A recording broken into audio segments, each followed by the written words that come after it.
Hi, and welcome back to my channel, or welcome if you are new here. It's Tuesday, and that means it's time for another Teacher Tip Tuesday.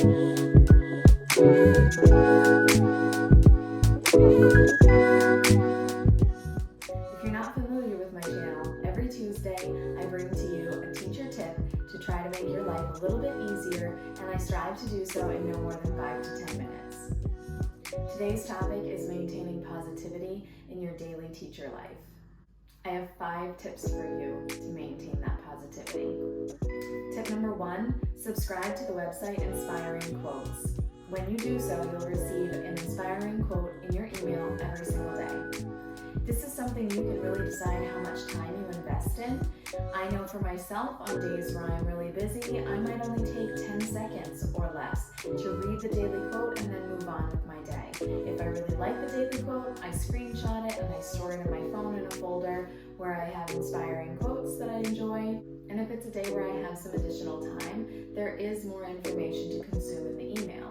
You also get information about where the quote is from, who said the quote, and a little bit of history if it's available related to the quote. This has been a really simple way for me to just cram some positivity into my day on a daily basis.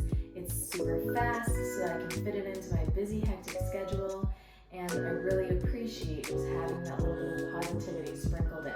I typically access this email earlier in the day. It usually comes out in the mid-morning hours, so it's a great thing for me to consume earlier on so that I kind of have it with me as the day progresses if it's a quote that really resonates with me.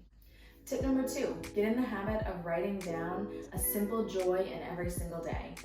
I personally digitally plan, and so for me, I have a section in my planner that I've labeled Joy in Every Day, and as I'm decompressing at night and I'm resetting my planner for the next day, I take 5 minutes or less and I jot down something joyful that I experienced in that day. Whether it's work-related or in my personal life, I just find something that has genuinely brought me joy and I jot it down. This is really powerful for several reasons for me. I have found that if I'm having a rough week or a rough day, I can go back and look on the previous weeks and see the joyous things that were going on then. And that helps to ground me in that moment and just help me to collect my thoughts and my feelings and get back to that more positive nature that I prefer. Another reason that this is so important to me is because I often come to realize in doing my reflecting and jotting something down that has brought me joy in the day, that it was a tiny moment, that it was something really quick, and that it could have been so fleeting that I didn't even remember it if I hadn't taken the time to jot it down that day. Just one night's sleep could have been all it would have taken for me to have forgotten that moment and for it to have slipped away. Jotting the joy down in every single day really helps me to be mindful about my time and the way that I spend it and just the moments that I experience in my daily life. Tip number 3, call a family member and have a conversation with them every single day. This could be time consuming, but it also doesn't have to be, especially if you let your family member know the mission that you're on and you say, I just want to keep it to 5 or 10 minutes today. I bet they're going to respect that, and those 5 or 10 minutes are going to be better than the alternative of not having talked to them.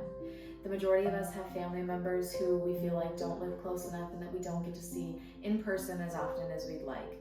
So picking up that phone and having a quick conversation, whether it's when you're on your way into work or on your way home, when you're bringing a child to a sporting event, when you're headed to the grocery store, or as you're doing your groceries, whatever it may be, if you can find 5 to 10 minutes to devote to calling a loved one, that is never time wasted.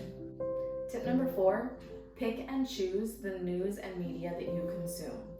Be mindful of what media and what news you are taking in on a daily basis.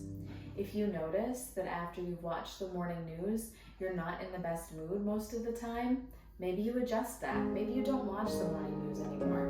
If you notice that you're scrolling through social media right before you head off to bed at night and then you're not sleeping super well, maybe you adjust that and you stop scrolling through social media so close to bedtime.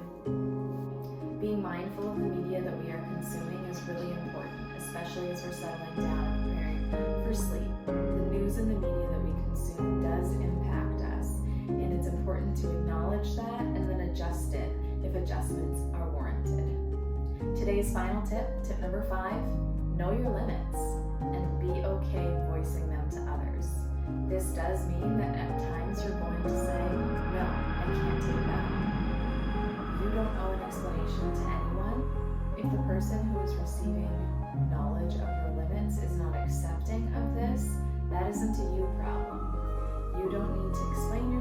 explain why you have limits or why you're taking the time to respect them.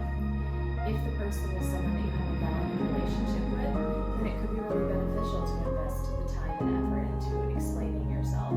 It could go a long way, and it could help that person to better themselves and to also better understand you. However, if it's a person that you don't see often or that you don't have a meaningful relationship with, you certainly don't owe any explanation. Taking care of yourself is extremely important, and in order to take care of others, which is often how we are as teachers, you need to take care of yourself. So knowing your limits means you're respecting yourself enough to say no when that is necessary, and you're not feeling bad about it, and you're not apologizing. You're not saying, I'm sorry, but I can't take that task on. Instead, you're saying, it is not in my best interest to take that task on. And if you feel that it's necessary, you might add in, please be respectful of my decision. That sort of language shows that you're thinking about your own well-being, and there is nothing wrong with that. That does not make you self-centered. Keep in mind that in order to be a positive light in someone else's life, you have to have that positivity flowing within yourself first. That's it for today's Teacher Tip Tuesday. I hope that you have found one or more of these tips to be helpful to you, signing up for daily inspiring quotes, to jotting down the joy in every day, to calling one family member even for just a few moments each day, to picking and choosing the news and the media that you consume, and to knowing and respecting your limits.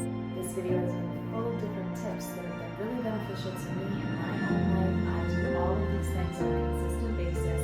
I aim to do it on a daily basis, though it's not always perfect, and they truly have helped me to maintain that positivity in my daily life, especially when I get into the thick of being a teacher.